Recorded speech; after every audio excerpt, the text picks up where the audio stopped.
भारत में तेज हुआ प्रतिकार। भारत की यूनेस्को 2 टूक। हिंदुओं पर हमले की नहीं छूट। शेख हसीना के तख्ता पलट के बाद से बांग्लादेश के हालात जो बदले, माने वो आज भी पटरी पर नहीं लौट सकते। हालात सुधरने की बात तो दूर है, स्थिति तो ये हो गई कि अल्पसंख्यकों के लिए बांग्लादेश नर्क से बदतर हो गया। हिंदुओं के धार्मिक प्रतीकों पर हमले से लेकर आए दिन होने वाले हमले रोजमर्रा की बात हो गई और ये सिलसिला बदस्तूर आज भी जारी है। हालांकि इस पूरे घटनाक्रम को लेकर भारत में उबाल है। भारत सरकार भी मामले पर बेहद गंभीर है, जिसकी एक झलक भारत के विदेश सचिव विक्रम मिस्री की बांग्लादेश यात्रा में देखने को मिली। At the same time, we also had the opportunity हमने हाल के घटनाक्रमों पर चर्चा की और अल्पसंख्यकों की सुरक्षा से संबंधित चिंताओं से उन्हें अवगत कराया। हमने सांस्कृतिक और धार्मिक संपत्तियों पर हमलों की खेदजनक घटनाओं को उठाया। बांग्लादेश में हिंदुओं पर हो रहे अत्याचार को लेकर भारत सरकार की मुखर प्रतिक्रिया की हर तरफ तारीफ हो रही है।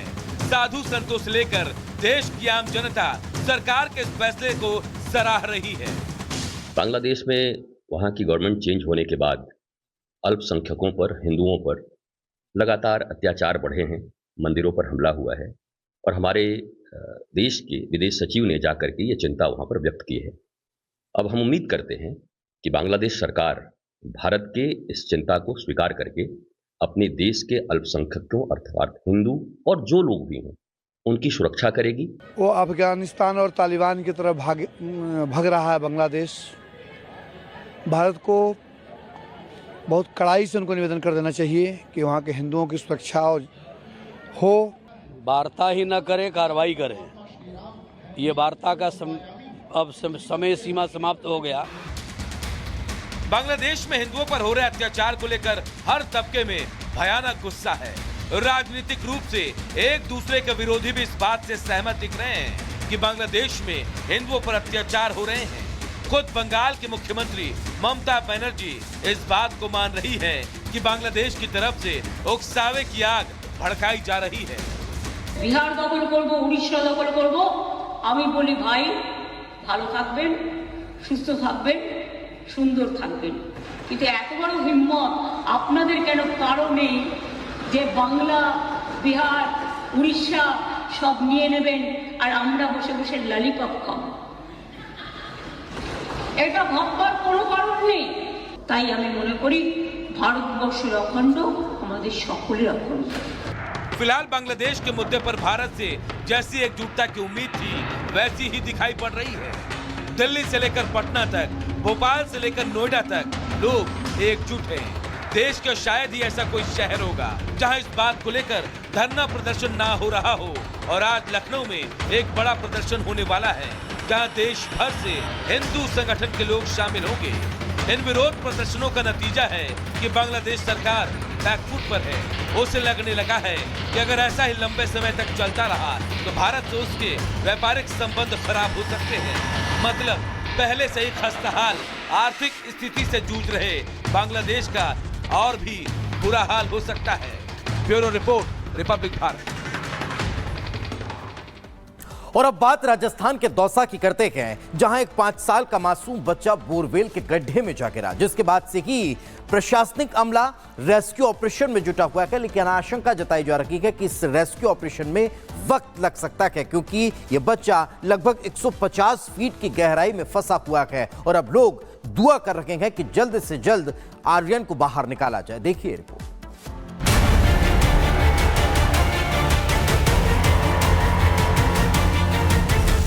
6 बुलडोजर, आधा दर्जन ट्रैक्टर और 20 लोग और मौत के खिलाफ जंग।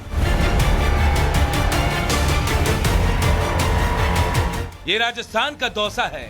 यहाँ एक बच्चे की जान पर बनाई है, वो भी जमीन से करीब 150 फीट नीचे, जिसे बचाने के लिए अब ताबड़तोड़ एक्शन हो रहा है। राजस्थान के दौसा में अभी 2 महीने भी नहीं बीते और फिर से लापरवाही का एक मामला सामने आ गया है, क्योंकि नांगल के कालीखांड गांव में बड़ा हादसा हो गया। यहाँ एक मासूम बच्चा गहरे बोरवेल में गिर गया। बच्चे के बोरवेल में गिरने की खबर मिलते ही प्रशासनिक अमला मौके पर पहुंचा और फिर शुरू हुआ ऑपरेशन आर्यन बचाओ।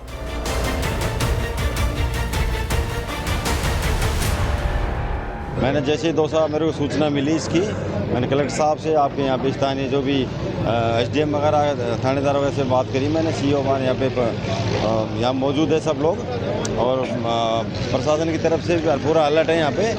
और बाकी कुछ जो विशेष टीमें हैं जो इनमें कार्य करती आई, वो भी कहीं रास्ते में थोड़ी देर में पहुँचने वाली है।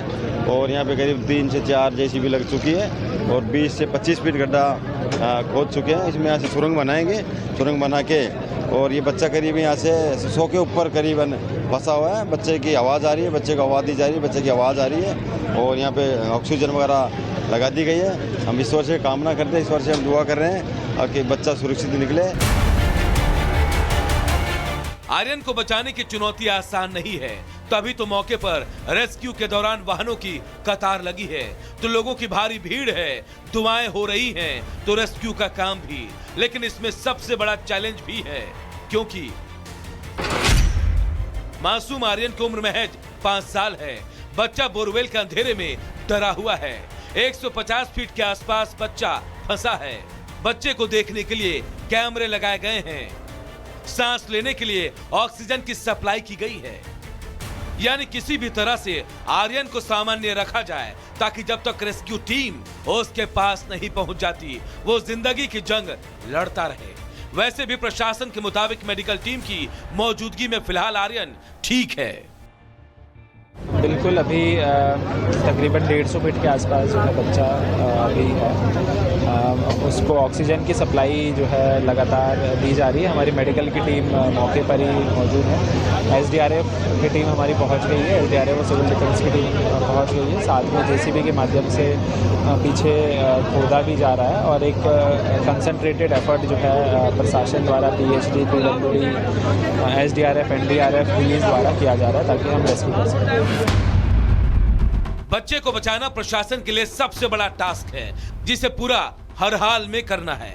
आर्यन को रेस्क्यू करने के लिए JCB से खुदाई की जा रही है। मौके पर रेस्क्यू अभियान में एक्सपर्ट टीमें बुलाई गई हैं। लेकिन यह हादसा कैसे हुआ, इसे लेकर जानकारी मिल रही है कि कालीखांड गांव में जिस बोरवेल में आर्यन गिरा, वो जगदीश मीणा नाम के शख्स का है। घर से 100 फीट दूर खेत में बने बोरवेल में 5 साल का मासूम आर्यन खेलते वक्त गिर गया, जिसके बाद से परिजनों का बुरा हाल है। 3 बजे के लगभग गिरा है बच्चा। वो इधर से आ रहा, मैं उधर से आ रहा है। उसका पाँव उस बोर में गिर गया। मैं फिर पुकारा, मेरे देवर इधर आके, फिर मैंने फ़ोन कर दिया प्रशासन के पास। वैसे लापरवाही का यह कोई पहला मामला नहीं है। इससे पहले हाल ही में दौसा के ही लालसोट में 150 फीट गहरे बोरवेल में गिरा था शख्स। हालांकि शख्स को बचाया नहीं जा सका। बांदीकुई में सितंबर में 2 साल की मासूम नीरू गिरी थी। 600 फीट गहरे बोरवेल से उसे जिंदा बचाया गया। बाड़मेर में पिछले महीने मासूम निदेश बोरवेल में गिरा था। 160 फीट गहराई से निकला इकलौते पोते का शव।